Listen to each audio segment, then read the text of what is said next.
बिस्मिल्लाहिर्रहमानिर्रहीम।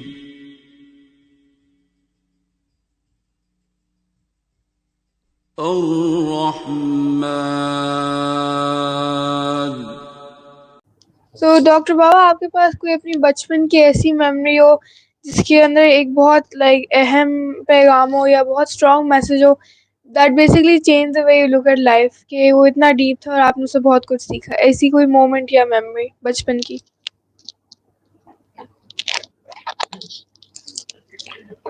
मेरा बचपन अभी तक खत्म नहीं हुआ असल में। और उस बचपने में ही बाबा जी मिल गए।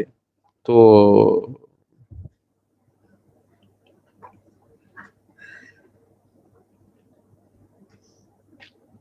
आपका सवाल ये है कि बचपन की ऐसी मेमोरी जिसने मेरा पर्सपेक्टिव चेंज कर दिया हो।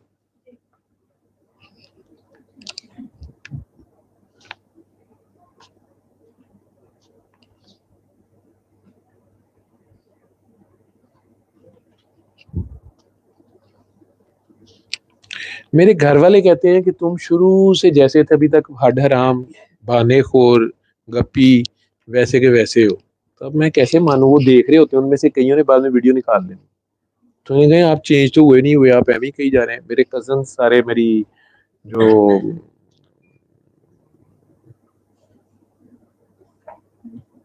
मैंने जिंदगी में कुछ गलतियां ऐसी की हैं जिन पे पछताता हूँ।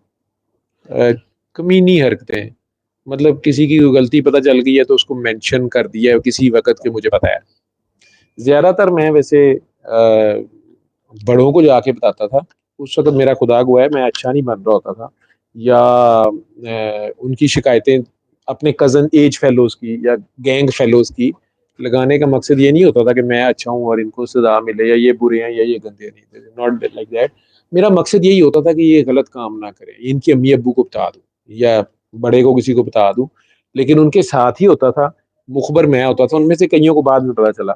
और मेरा फिर काफी, वो मेरे से केयरफुल भी रहे, लेकिन वो मेरे बगैर नहीं रह सकते थे, मैं उनके बगैर नहीं रह सकता था। डीट में इतना था कि वो चाहे मुझे डी लिफ्ट भी करा देते मैं फिर बीच में जाके बैठ जाता था।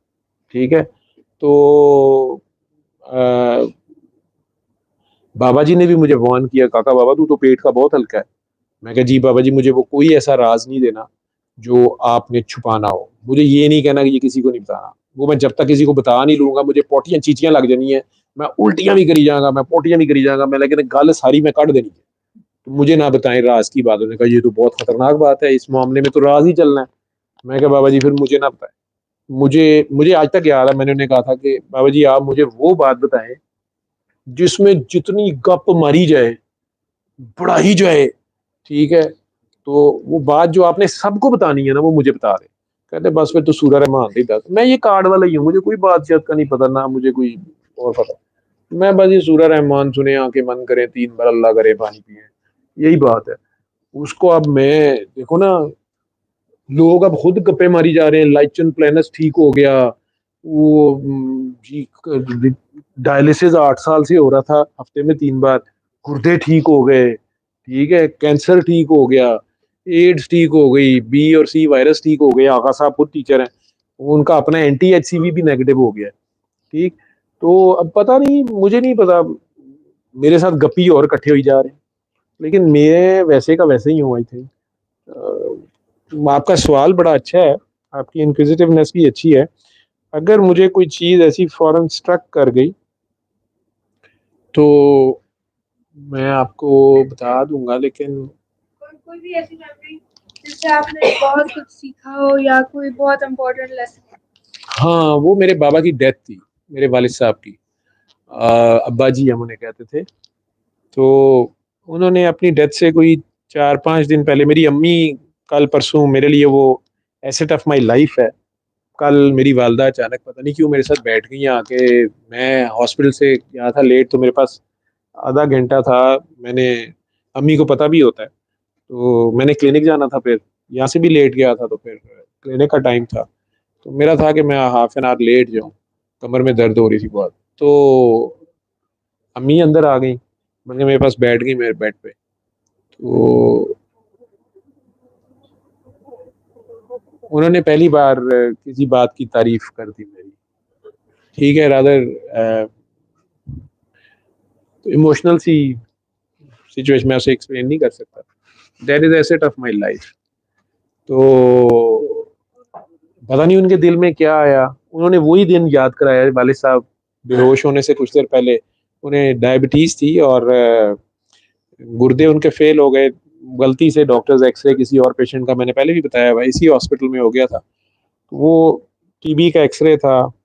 बहरहाल वो डॉक्टर्स टीबी के इंजेक्शन लगाना शुरू हो गए, वो किडनीज उड़ा देते हैं। उन्हें पहले डायबिटीज़ थी। तो बहरहाल वो आफ्टर 2 मंथ्स स्ट्रेप्टोमाइसिन का कोर्स था। उस ज़माने में ऐसे ही होता था, 81 की बात मैं कर रहा हूँ।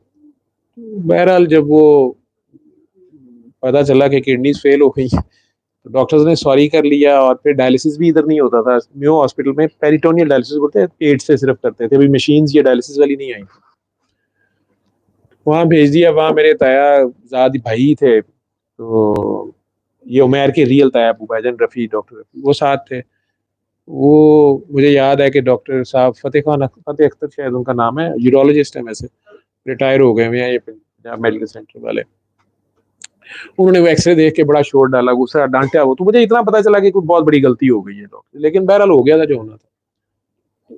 उससे पहले ही एक दिन पहले ही हमें पता चल गया था, यहाँ के डॉक्टर्स ने एडमिट कर लिया था। वो दूसरे पेशेंट का नाम भी शायद बशीर था, वटेवर, जो भी। मैं छोटा था, आई वाज हार्डली 14 और 14 था मैं।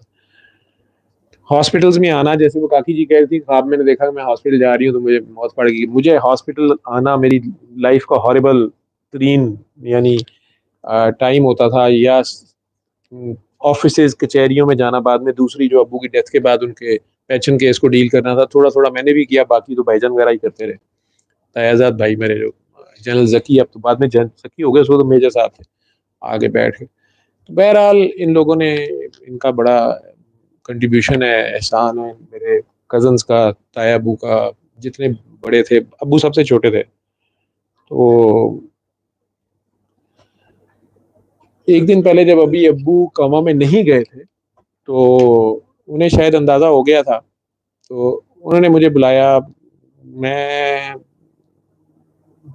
मेरी हाइट भी बहुत छोटी थी, मैंने एकदम बाद में हाइट निकाली है एफएससी में आके, मैं बहुत छोटा सा था।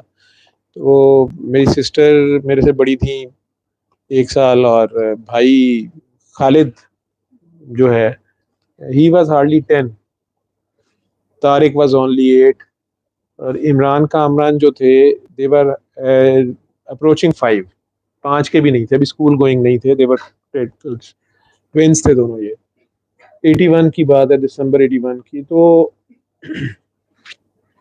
अबू ने बुला के हम सबको, अम्मी भी खड़ी थी, तो नसीहतें कुछ करना शुरू हो गए कि एक बात याद रखना कि अल्लाह कभी गलत नहीं करता। ये फिक्रा जो है ना, ये मेरे लिए लाइफ में ये मेरे अंदर चला गया कहीं। मेरा अपना, मैं उनसे मैच कर रहा था उनके इस फिक्रे से ना, मैं भी एग्री कर रहा था। तो और मेरा ख्याल है मेरे भाई, मेरी फैमिली सारी, अम्मी ने उन्हें थोड़ा सा डांटने या रोकने की कोशिश की कि आप क्या कर रहे हैं बच्चे, क्योंकि वो रो पड़े। हमने अब कभी उन्हें रोते नहीं देखा था। He was a very strong man. वो रो पड़े, उन्हें शायद अंदाजा था, सांस खराब थी बहुत ज्यादा और तबीयत खराब थी, गुर्दे फेल थे, यूरेमिया था। दूसरी बात उन्होंने मुझे कही कि अपनी माँ को कभी ना छोड़ना, अपनी माँ के साथ रहना। और मेरे लिए ये बड़ी अजीब सी बात थी।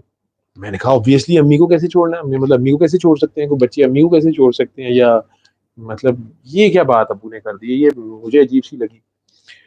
और अम्मी मुझे यही कह रही थी, कुछ दिन पहले भी कहा और कल फिर उन्होंने कुछ जरा और एलेबोरेट कर दिया कि पता नहीं उन्हें क्यों ख्याल गुजरा, बल्कि उन्होंने शर्मिंदा ही कर दिया मुझे, थैंक यू पता नहीं किस बात पर करी जा रही थी, जो मेरा काम भी नहीं था।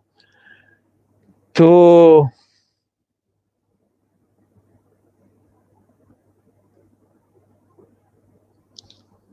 उन्होंने एक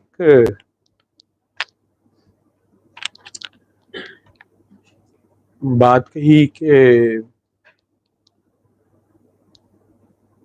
जो हमारी दादा की ज़मीन अब्बू के पास थी, उन्होंने खुद भी जो खरीदी ज़राई ज़मीन थी, वो उन्होंने मेरे और खालिद के नाम की हुई थी। तारिक और इमरान कामरान अब बाद में पैदा हुए थे, छोटे थे, तो मुझे कहते हैं कि वो ना सिर्फ तुम दोनों की नहीं है, हम छोटे से थे, तो इक्वल डिस्ट्रीब्यूट करना। जी ठीक है, लेकिन आप कहाँ जा रहे हैं? और बिलीव यू मी कि मुझे ये सेंस नहीं थी कि अबू फौत हो जाएंगे, सोचा ही नहीं था मैंने, मेरे कहीं खाते में नहीं था। तो मतलब आप कहाँ जा रहे हैं, आप ऐसी बातें क्यों कर रहे हैं? जब मम्मी ने उन्हें कहा कि आप क्यों बच्चों को ये सब बता रहे हैं। तो तीसरा उन्होंने कहा कि अगर एजुकेशन जरूर हासिल करना, अपनी माँ को ना छोड़ना, एजुकेशन जरूर हासिल करना, गाँव ना वापस चले जाना, जो बड़े हो चाहे हॉस्टल्स में रह लेना, हॉस्टल की लाइफ बड़ी मुश्किल होती है, लेकिन जब भी जिंदगी में कोई मुश्किल टाइम आया तो सोचना कि अगर नबी पाक होते तो क्या करते। सो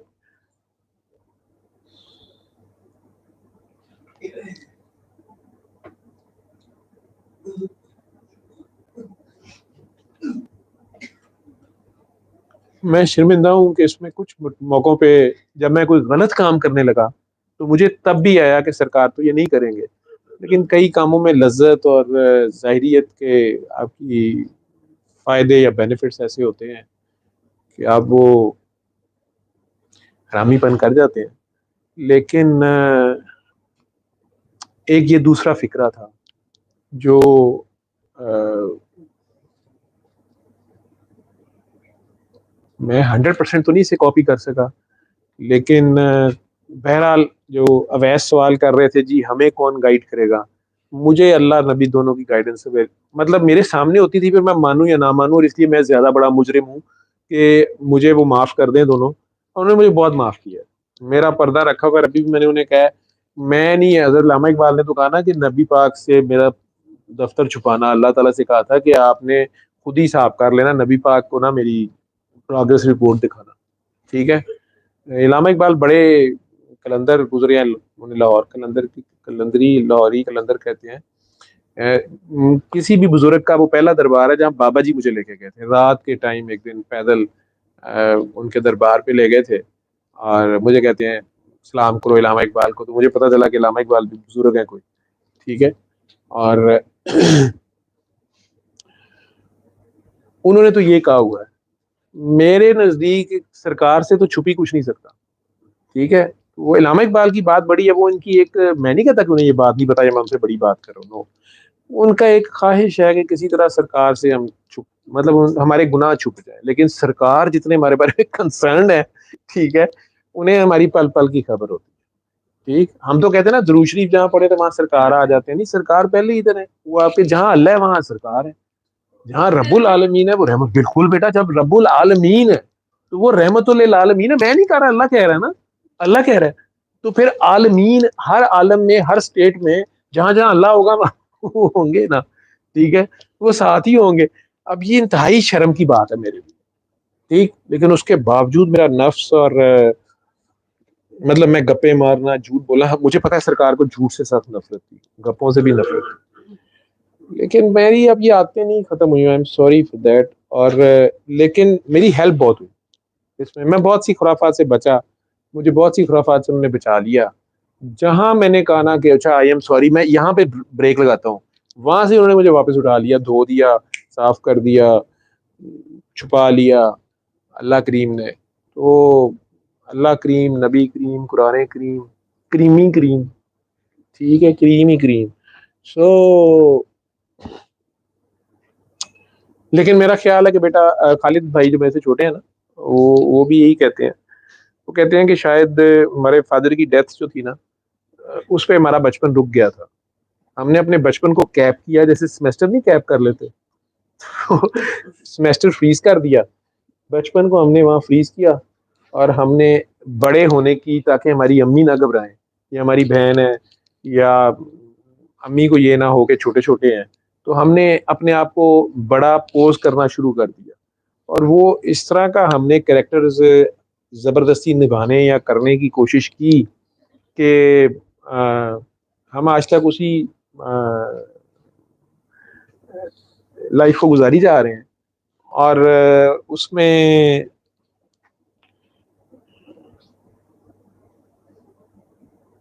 वो जो बचपन है हमारा, मैंने इसलिए आपको कहा कि वो ख़त्म नहीं हुआ, तो वो किसी वक्त भी हम उसके ऊपर से वो कैप उतर जाती है, वो डी फ्रीज हो जाता है, ठीक है। कोई ना कोई हमारी उस रग को छेड़ देता है, इसलिए लोग कई बार कहते हैं ना कि नाचा जिहा अल्लाह रसूल ਦੀਆਂ ਗੱਲਾਂ करदा विच अपनी जुगता मारी जा रहा होंदा, भाई मैं कब का मालूम हूँ, मैं तो एक डॉक्टर हूँ, वो भी कच्चा पक्का। ठीक है, तो